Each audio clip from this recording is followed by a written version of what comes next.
नमस्कार, स्वागत है आपका बिहार समाचार में। बिहार वालों के लिए बड़ी खबर है। बिहार में भ्रष्टाचार का नंगा नाच किया जा रहा है। बिहार में ये सरकारें किस तरह भ्रष्टाचार करती है, किस तरह खुलेआम बिहार को लूटने का काम करती है, इसका खुलासा आज हो गया है। साथ ही बिहार में शराबबंदी को लेकर बड़ी खबर है। शराबबंदी खत्म करने की मांग हो रही है। तो वहीं जीतनराम मांझी नीतीश कुमार का साथ छोड़ सकते हैं। तो ऐसे ही बिहार की आज कई बड़ी और गर्मागर्म खबरें सामने आ रही है। तो चलिए खबरों पर विस्तार से बात करते हैं।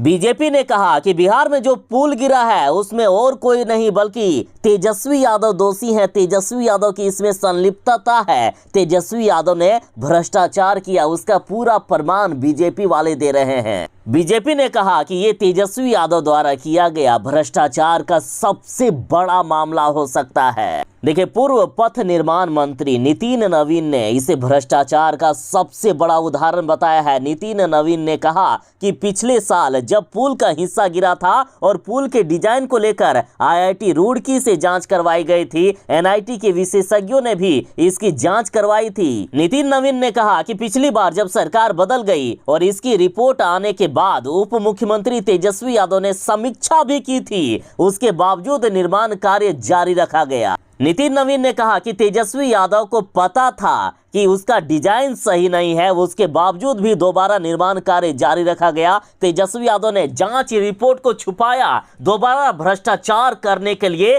तेजस्वी यादव ने जांच रिपोर्ट को छुपाकर काम जारी रखा। नितिन नवीन बोले कि जदयू और आरजेडी के विधायकों ने ही पुल को लेकर सदन में भी सवाल उठाया था। तब तेजस्वी यादव बोले थे कि सब कुछ ठीक है, 2023 दिसंबर में काम पूरा हो जाएगा। उस समय भी आईआईटी रुड़की की जांच रिपोर्ट को तेजस्वी यादव ने छिपाने का काम किया। बीजेपी नेता ने कहा है तेजस्वी यादव से कि तेजस्वी यादव जी, आपकी मंशा शुरू से ही रही है रिपोर्ट की फाइंडिंग को छुपाकर काम कराते रहने की। ये साफ दिखाता है कि आपने भ्रष्टाचार किया है। ये जो आज पुल गिरा है, भ्रष्टाचार की भेंट चढ़ा है, इसमें आपकी संलिप्तता है। बिहार के भागलपुर की अगवानी में ये पुल गिरा नहीं है, बल्कि साजिश के तहत इस पुल को गिराया गया है। देखिए, खुद सरकार के ही लोगों ने खुलासा किया है कि किस तरह से तेजस्वी यादव ने ध्यान नहीं दिया और जो जांच करवाई जा रही थी, जांच रिपोर्ट या तो छिपा दिया गया या आने से पहले ही कार्य जारी रखा गया ताकि भ्रष्टाचार होता रहे। लेकिन भ्रष्टाचार करने की भी एक सीमा होती है। ये पुल आज गिर गया है, जिससे सभी के पोल खुल गए। देखिए, जदयू विधायक ने नीतीश के चहेते अफसरों को भी नहीं छोड़ा। इन्होंने कहा कि मेरे कहने पर जांच करा लेते तो आज ये दिन नहीं देखना पड़ता। पहले ये पुल हवा के झोंकों से गिरा था, लेकिन इस बार ना तो आंधी आई ना बाढ़, पुल खुद ब खुद धराशायी हो गया। और अब विपक्ष तो विपक्ष, सत्ता पक्ष के प्रवक्ता विधायक डॉक्टर संजीव कुमार ने भी इस मामले पर अपनी ही सरकार को घेरा है। इन्होंने कहा कि समय रहते उनकी शिकायतों पर अफसर ध्यान दे देते। यदि सरकार ध्यान दे देती तो आज ये हादसा नहीं होता। जदयू विधायक ने कहा कि मुख्यमंत्री नीतीश कुमार ने उच्च स्तरीय जांच के पहले ही आदेश दिए थे। हमको पहले से ही पुल के स्ट्रक्चर को लेकर अंदेशा था। तेजस्वी यादव से मिलकर हमने बात भी कही थी। पथ निर्माण मंत्री तेजस्वी यादव ने आश्वासन भी दिया था कि जांच होगी। इस मामले को हमने सदन में भी उठाया था। पहले से ही पुल टूटा हुआ था जिसकी जांच कराई जा रही थी, लेकिन या तो जांच रिपोर्ट दबा दी गई या जांच रिपोर्ट आई नहीं, लेकिन कार्य को रोका नहीं गया। ये तो होना ही था, पुल गिरना ही था। जदयू विधायक के बातों से साफ नजर आ रहा है कि साजिश के तहत या भ्रष्टाचार की चरम सीमा पार कर दी गई, जिससे आज ये पुल गिर गया।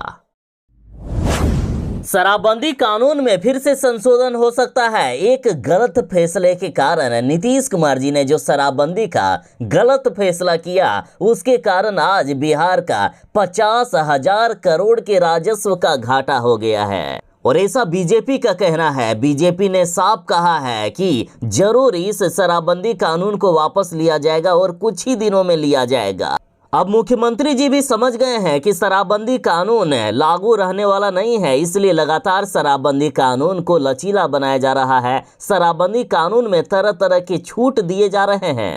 तो इधर जीतन राम मांझी लगातार शराब मामले में जेल गए शराबी को छोड़ने की मांग कर रहे हैं। हम प्रवक्ता ने यहां तक कहा है कि मुख्यमंत्री नीतीश कुमार ने जीतन राम मांझी को आश्वासन भी दे दिया कि हम जरूर छोड़ देंगे उन सभी गरीबों को जो शराब के केस में जेल में गए हैं। हम प्रवक्ता ने साफ कहा है कि आने वाले दिनों में सरकार इस पर फैसला ले सकती है। देखिए, शराबबंदी कानून में कैसे कैसे संशोधन हुए हैं, जैसे कि पहली बार शराब पीने पर पकड़े गए तो जुर्माना देकर छोड़ दिया जाएगा। शराब से मौत के मामले में परिजनों को 4 लाख मुआवजा देने का भी प्रावधान कर दिया गया है। और अब शराब के साथ जब्त वाहन को बीमा का 10% राशि जमा करके छोड़ दिया जाएगा। शराबबंदी में अब तक 7,49,000 गिरफ्तारियां हो गई है। 96,71,000 लीटर देसी शराब जब्त की गई है। 1,54,00,000 लीटर विदेशी शराब जब्त की गई है। 5,63,000 मामले दर्ज किए गए हैं। 5,63,000 में से 1,24,000 मामले का निष्पादन हुआ है। तो इधर बीजेपी का कहना है कि महागठबंधन के घटक दलों का, विशेषकर आरजेडी का काफी दबाव है। मुख्यमंत्री जी जल्द ही शराबबंदी कानून को भी खत्म कर सकते हैं।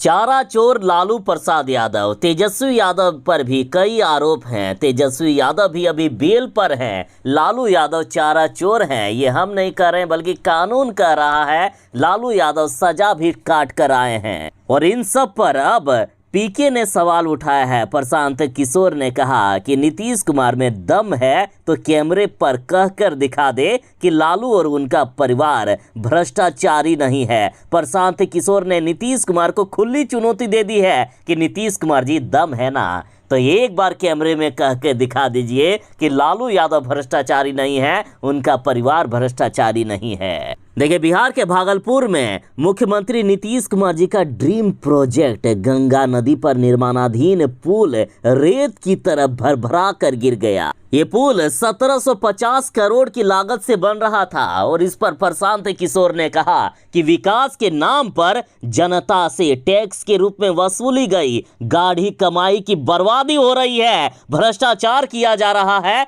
ये नेताओं के जेब में जा रहा है। बिहार के लोग ये नहीं कहेंगे कि लालू ईमानदार है, लालू के लोग भ्रष्टाचार में शामिल नहीं है। सीधा सीधी प्रशांत किशोर का कहना है कि बिहार का जो ये पुल गिरा है ना, ये लालू परिवार द्वारा किए गए भ्रष्टाचार की भेंट चढ़ गया। अब प्रशांत किशोर ने सीधा चुनौती दी है कि नीतीश कुमार जी कह ही नहीं सकते हैं कि लालू यादव और उनका परिवार भ्रष्टाचारी नहीं है। कोई अगर नीतीश कुमार जी से ये बुलवा दे कैमरे के सामने कि लालू का परिवार भ्रष्टाचार में लिप्त नहीं है, तो जो कहेंगे हम वही करने को तैयार है, मैं वही मानने को तैयार हूं, ये सब प्रशांत किशोर ने कहा।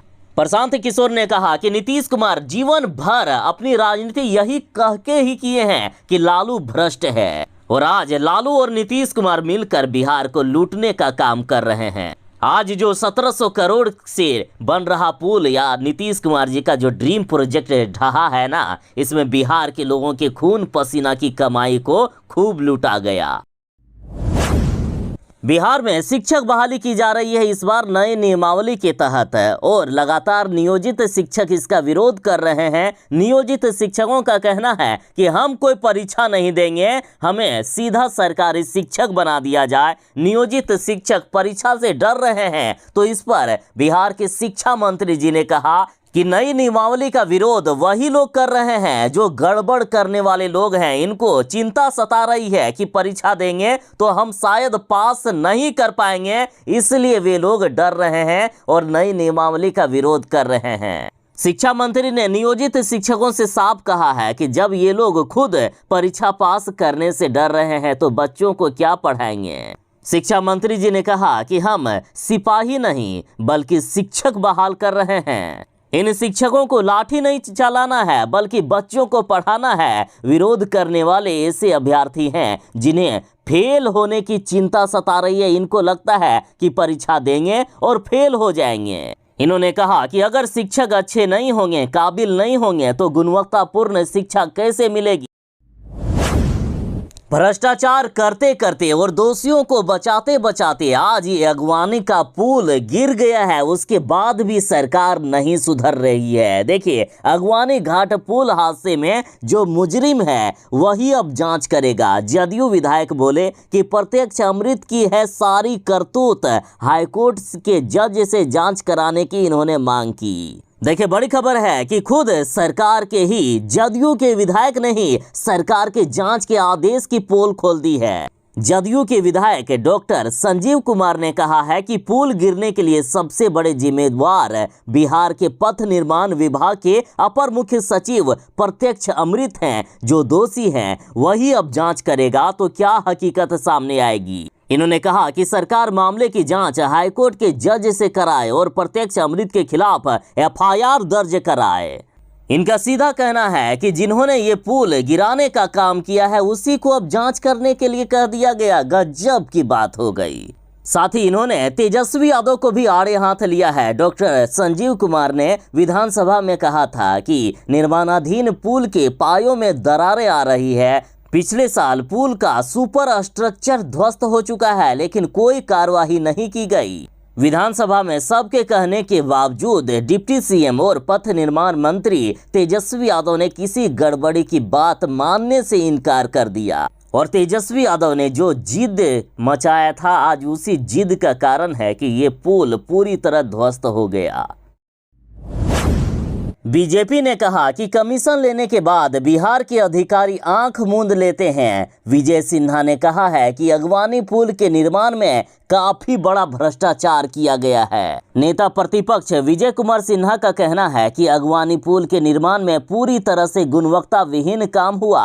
बिहार सरकार के अधिकारी कमीशन लेने के बाद देखभाल तक नहीं करते और ना ही जांच करते हैं। सरकार का पूरा संरक्षण पुल निर्माण कंपनी को मिला हुआ रहता है। आज इसी के कारण इतने कमजोर और गैर जिम्मेदारी से गुणवत्ता विहीन काम किया गया और बिहार के अंदर ये हालात हुई।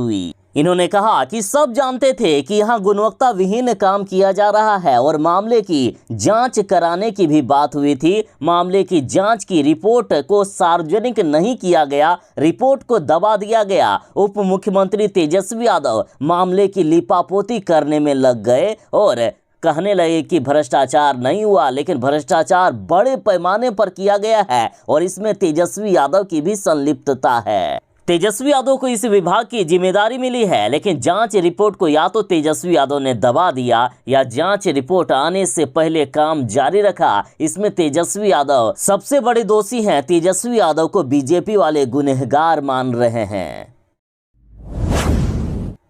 अब ये लीजिए, नीतीश कुमार जी की फेल शराबबंदी में एक और बड़ा कांड हो गया है। सासाराम में उत्पाद विभाग की टीम पर शराब तस्करों ने जमकर हमला किया। 7 पुलिस वालों को दौड़ा दौड़ा कर पीटा है। 7 पुलिस वाले बुरी तरह से घायल हो गए।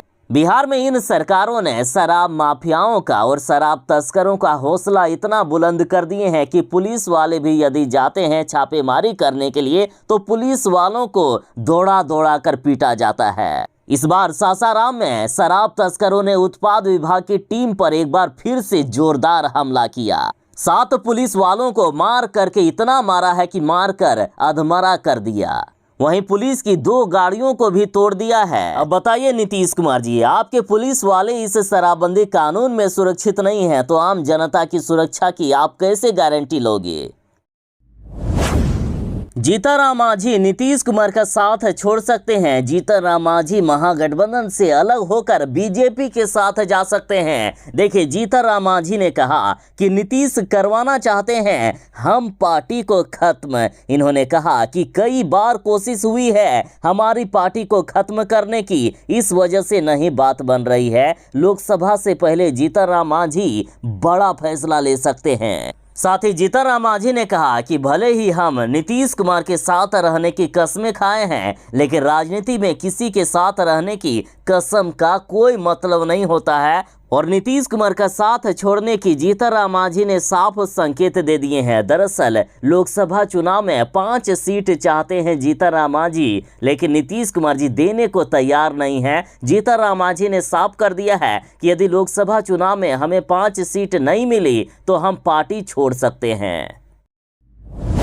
बिहार के युवाओं को नौकरी लेने का सुनहरा अवसर मिल गया है। 6 जून से लेकर 13 जून तक बिहार में जॉब कैंप लगेगा और बिहार के युवाओं को नौकरी दी जाएगी। 1100 पदों पर बम्पर बहाली होने वाली है। देखिए, बिहार के सुपौल जिला से बड़ी खबर आ रही है। जिला नियोजन पदाधिकारी आशीष आनंद ने बताया कि जिले के 10वीं, 12वीं, ITI और ग्रेजुएट पास युवाओं के लिए ये रोजगार कैंप आयोजित किया जा रहा है। ये रोजगार कैंप 6 जून से लेकर 13 जून तक लगेगा और इसमें युवाओं की बहाली की जाएगी। सुपरवाइजर पद पर बहाली के लिए 12वीं पास और 21 साल से लेकर 37 साल उम्र निर्धारित की गई है। तो वहीं सुरक्षा गार्ड के लिए 10वीं पास और फेल युवा भी आवेदन कर सकते हैं। तो आखिर कहां लगेगा जॉब कैंप? तो देखिए, 6 जून को जिला नियोजन कार्यालय से जॉब कैंप की शुरुआत होगी। 7 जून को पिपरा और 8 जून को किशनपुर, 9 जून को निर्मली, 12 जून को त्रिवेणीगंज और 13 जून को राधोपुर प्रखंड मुख्यालय में जॉब कैंप का आयोजन होगा। और यदि वेतन की बात करें तो देखिए, सुरक्षा जवान भर्ती में वेतन 17,000 से लेकर 21,000 तक दिया जाएगा। साथ ही सुपरवाइजर में भर्ती होने के लिए वेतन सुरक्षा जवान भर्ती में 10वीं पास मांगा गया है और इसमें वेतन 17,000 से लेकर 21,000 तक दिया जाएगा। तो वहीं सुरक्षा सुपरवाइजर पद के लिए 12वीं पास मांगा गया है और इसमें वेतन 18,000 से लेकर 22,000 तक दिया जाएगा।